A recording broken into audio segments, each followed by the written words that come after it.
theme has a way of like making a story universal. So there's definitely an emotional appeal to it in that it makes it something that everybody can relate to. However, there's going to be a few like kind of left brain things in this DVD. We're going to have some charts. We're going to have literally like a Venn diagram.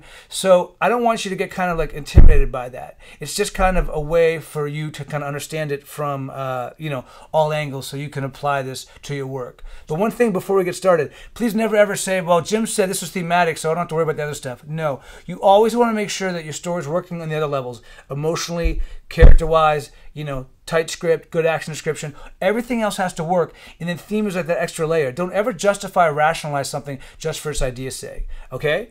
So if you're ready, here's the class. I'll let you know a little secret. We're not only going to be talking about left brain stuff and analysis. A lot of the stuff can be creative too, and I'm going to try to open up my thought process. I talk a mile a minute. Hopefully you actually kind of get into the way I think about the stuff and it actually help you start thinking about your work too, because I don't have any super strong prescribed set of rules. I want to analyze this stuff. I want to look at it, and maybe it'll help you do it too. Let's look at a Danish writer named Ingolf Gabold has this chart about trying to really spell out how theme works. Ingolf Gabold's method. The determinants, the thing that helps the thing happen, it helps the objective happen, and it happens to a person. The dramatic subject is the character. He or she is trying to get the dramatic aim. It's the determinant along this axis that brings it to the person.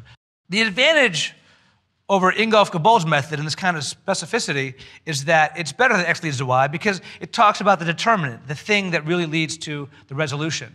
So let's apply this to Dirty Harry. The most violent guy is able to bring justice to the city or the community, the people there. So on this line, it's what allows him to do that. On the up and down line, you have Harry is going after justice.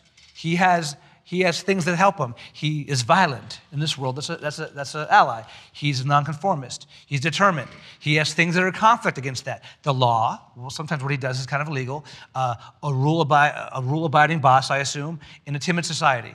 Like I said, I haven't studied this movie, but I think how I remember it, this is kind of the idea. So on one way, if you look just at the very top, most violent justice city, okay, he saves the day. He gets justice because he's the most violent. Okay, might makes right. Okay, that's one way to think about theme. It might be that specific, or that you know, quick. But if you want to think about it even a little bit harder and think about, well, these are the good things, these are the bad things. Okay, in a timid, overly cautious society, real justice can be achieved by people who are willing to take decisive, albeit morally ambiguous actions and/or violence.